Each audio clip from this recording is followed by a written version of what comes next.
Bienvenidos a un nuevo capítulo del hombre que calculaba, de Malvataja. Capítulo 8. Estaba Beremín satisfechísimo con el bello regalo que le hiciera el mercader sirio. Está muy bien arreglado, decía girando el turbante y examinándolo cuidadosamente por todos lados. Tiene, para mi forma de ver, un pequeño defecto que pudo ser evitado. Su forma no es rigurosamente geométrica.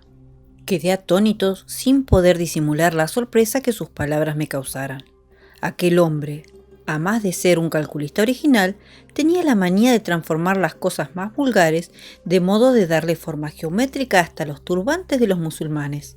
No le admire, amigo mío, prosiguió el inteligente persa, que yo quiera ver turbantes en forma geométrica. La geometría existe en todas partes. Procure observar las formas regulares y perfectas que presentan algunos cuerpos. Las flores, las hojas y muchos animales revelan simetrías admirables que deslumbran nuestro espíritu. La geometría, repito, existe en todas partes, en el disco del sol, en la hoja del datilero, en el arco iris, en la mariposa, en el diamante, en la estrella de mar y hasta en un pequeño grano de arena. Hay, en fin, infinita variedad de formas geométricas presentadas por la naturaleza. Un cuervo, al volar lentamente por el cielo, describe figuras admirables. La sangre que circula por las venas de los camellos no escapa a los rigurosos principios geométricos. La piedra que se tira al importunio chacal dibuja en el aire una curva perfecta. La abeja construye sus alvéolos en forma de prismas hexagonales y adopta esa forma geométrica, creo, para obtener mayor rendimiento y economía de material. La geometría existe, como dijo el filósofo, en todas partes. Sin embargo, es preciso saber verla, tener inteligencia para comprenderla y alma para admirarla. El rudo beduino ve las formas geométricas, mas no las comprende. El sunita las entiende, pero no las admira. El artista, finalmente, mira la perfección de las figuras, comprende lo bello y admira el orden y la armonía. Dios fue un gran geómetra. Geometrizó la tierra y el cielo.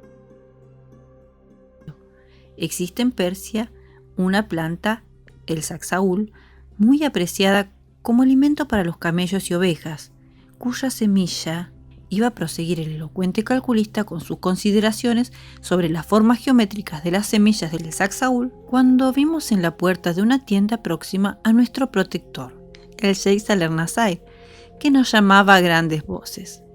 «Me siento feliz de haberlo encontrado, calculista», exclamó el sheik al aproximársenos. «Su presencia es muy oportuna. Estoy aquí en compañía de algunos amigos y me hallo azorado con dos problemas que solo un matemático podría resolver». Aseguró Beremín que emplearía todos sus recursos para hallar la solución de los problemas que interesaban al sheik, pues no quería desperdiciar una sola ocasión de servir a un hombre tan amable y generoso. El sheik señaló a los 3 árabes que lo acompañaban y dijo: «Estos 3 hombres recibirán, como pago de un servicio hecho, una partida de vino compuesta de 21 vasos iguales, estando 7 llenos, 7 medio llenos y 7 vacíos. Quieren ahora dividir los 21 vasos de manera que cada uno reciba el mismo número de vasos y la misma cantidad de vino. ¿Cómo hacer el reparto? Ese es el primer problema». Pasados algunos minutos de silencio, Beremín respondió: «La división que acabáis de proponer se puede hacer de varias maneras. Indicaré una de ellas. El primer socio recibirá 3 vasos llenos, 1 medio lleno, 3 vasos vacíos. Al segundo le corresponderán 2 vasos llenos, 3 medio llenos, 2 vasos vacíos. Al tercero le corresponderán 2 vasos llenos, 3 medio llenos, 2 vasos vacíos. Según ese reparto, cada socio recibirá 7 vasos y la misma cantidad de vino. Ya ve, sheik, que el problema no presenta dificultad alguna y que si analizamos el enunciado no es difícil demostrar que él admite otra solución rigurosamente exacta». Se aproximó uno de los árabes a Beremín y lo saludó respetuosamente hablando así: «Es mucho más difícil el problema que me preocupa. Tengo continuas transacciones con los cristianos que negocian en vinos de Ispahan. Se vende ese vino en vasos pequeños y grandes, según nuestra invariable combinación. Un vaso grande lleno vale 6 vasos pequeños vacíos. 2 vasos grandes vacíos valen 1 pequeño lleno. Procuro saber cuántos vasos pequeños vacíos puedo cambiar por la cantidad de vino contenida en 2 vasos grandes. Aquel embrollo de valores y relaciones no intimidaron al hombre que calculaba, habituado a enfrentarse a problemas difíciles y a trabajar con números enormes. Beremis no se confundía con el enunciado de cuestiones abstrusas y aparentemente sin sentido. «Amigo mío», respondió dirigiéndose al vendedor de vinos, «tengo gran placer en aclarar esta cuestión que me parece tan sencilla como la primera.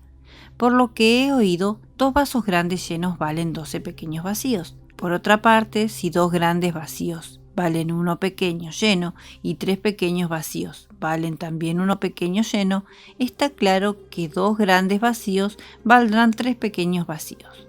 Es preciso ahora, para mayor claridad, recordar de memoria los 2 resultados ya obtenidos. 2 vasos grandes llenos valen 12 pequeños vacíos.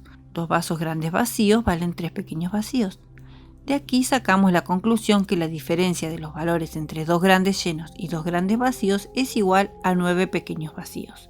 Esa diferencia se debe precisamente a la cantidad de vino contenida en 2 vasos grandes. Conclusión. La cantidad de vino contenida en 2 vasos grandes puede ser permutada por 9 vasos pequeños vacíos. La solución presentada por Beremis asombró a los comerciantes en vinos. Ninguno de ellos suponía que la imaginación de mi amigo fuese capaz de realizar ese prodigio. Uno de los compañeros del sheik ofreció un poco de vino a Beremis. Este, sin embargo, como buen musulmán, agradeció el ofrecimiento pero no lo aceptó. La bebida es un pecado y perjudica grandemente la salud y la inteligencia. Y a fin de evitar que los mercaderes se sintiesen ofendidos con su rechazo, relató lo siguiente. Al-Hossein, médico y matemático famoso, al llegar a Ispahan, después de una larga excursión, encontró un grupo de hombres que charlaban a la sombra de un gigantesco betún. El sabio, que se hallaba en ese momento alegre y bien dispuesto, resolvió enseñar alguna cosa útil e interesante a los desconocidos. Acercóse a ellos y después de saludarlos con simpatía dijo: «Amigos míos, existe una ciencia notable y muy útil a los hombres. Con la ayuda de ella se descubre todos los secretos y se revela la verdad. Esa ciencia es la matemática. Voy a demostraros en pocas palabras en qué radica su belleza y su poder». Y después de proferir estas palabras, que no fueron comprendidas por sus rudos oyentes, Al-Hossein tomó un pedazo de carbón y trazó en el tronco de un árbol 2 rectas cruzadas. Pretendía el sabio demostrar con auxilio de esa figura una propiedad enunciada por Euclides, geómetra griego. 2 ángulos opuestos por el vértice son iguales.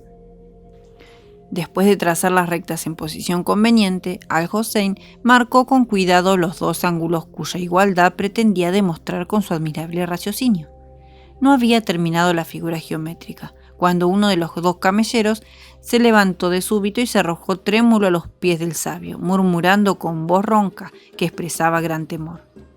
«Fui yo, señor, fui yo, diré la verdad». Realmente sorprendido con la inesperada actitud del beduino, Al-Hossein se dio cuenta de que había en la confusión del camellero un misterio que convenía conocer. Dominando pues la sorpresa que experimentara, dijo así: «Nada debes temer, amigo mío, la verdad es siempre descubierta. Vamos, confiesa todo y serás perdonado». Al oír estas palabras, el hombre confesó al sabio que había robado, días antes, el camello predilecto del visir. Inútil es decir que Al-Hossein ignoraba aquel hurto audaz que preocupaba a todos y en torno del cual se habían hecho infructuosas pesquisas. Descubierto, así, el autor del robo, el camello fue restituido pocas horas después a su poderoso dueño, y el ladrón, amparado por el prestigio de Al-Hossein, se libró de severa sentencia, siendo perdonado. ¿Cómo explicar los motivos que llevarán al criminal a revelar su secreto? Lo sucedido era, sin embargo, muy sencillo. La figura geométrica hecha por el matemático para explicar la proposición de Euclides era exactamente igual a la marca que tenía el camello robado.